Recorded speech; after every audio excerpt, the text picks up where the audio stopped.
جی بالکل، supreme court کے فیصلے کے بعد جو حکومتی صفوں میں ہلچل مچ چکی ہے اور جو ایک فضا ہے سیاست کی وہ بھی پلٹ چکی ہے۔ میرے ساتھ جو ٹکٹ ہولڈر زید اقبال چودھری صاحب موجود ہیں، مزید ان سے بات کرتے ہیں کہ جو سپریم کورٹ کے فیصلے کے بعد اور جو اب سیاسی صورتحال ہے جو معاشی طور پہ وہ اس حوالے سے اگر دوبارہ عمران خان کی حکومت آتی ہے تو اس حوالے سے ان کی کیا اسٹریٹجی ہوگی اور یہ کیسا دیکھ رہے ہیں، اس حوالے سے ان سے مزید بات کرتے ہیں۔ جی سر۔ بسم اللہ الرحمن الرحیم۔ میں شکریہ ادا کرتا ہوں وائس نیوز کا کہ جن کے توسط سے مجھے ویور سے بات کرنے کا موقع مل رہا ہے۔ تو رجیم چینج کے بعد پوری پاکستانی قوم جو یہ سمجھ رہی تھی کہ عمران خان کو ایک بین الاقوامی ایجنڈے کے تحت اس کو مقامی سہولت کاروں نے حکومت سے ہٹایا ہے، اور پاکستان جو معاشی طور پہ ترقی کر رہا تھا، لوگ خوشحالی کی طرف گامزن تھے، ان کو امپورٹڈ حکومت کو یہاں مسلط کر کے اندھیروں کی طرف، تاریکیوں کی طرف اور پستی کی طرف پاکستان کو دھکیل دیا گیا۔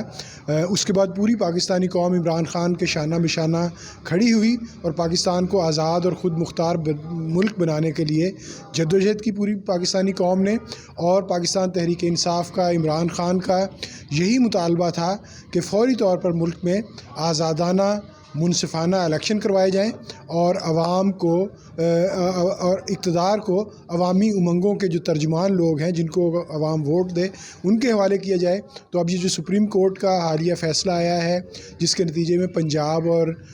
کے پی میں الیکشن ہونے جا رہے ہیں، تو انشاءاللہ تعالی ان دونوں صوبوں کی عوام پاکستان تحریک انصاف کے ساتھ کھڑی ہوگی، پاکستان کے ساتھ کھڑی ہوگی، اور پاکستان کو ہم ایک آزاد، خود مختار اور باوقار ملک بنانے کے لیے عمران خان کا جو ویژن ہے اس کے شانہ بشانہ کھڑے ہیں۔ یہ بھی بتائیے گا کہ سپریم کورٹ نے جو فیصلہ دیا ہے اس کو آپ کس نظر سے دیکھتے ہیں؟ دوسری طرف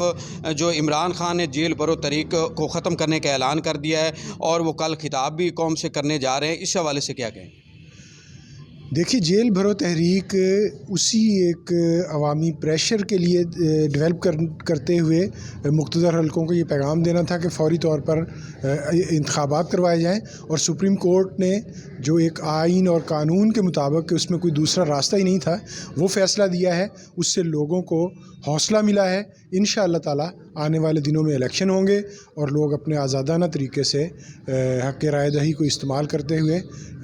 اپنے نمائندے منتخب کریں گے اور پنجاب اور کے پی میں بنے گی۔ جی بالکل، ان کا کہنا ہے کہ سپریم کورٹ کے فیصلے کا ہم خیر مقدم کرتے ہیں اور جو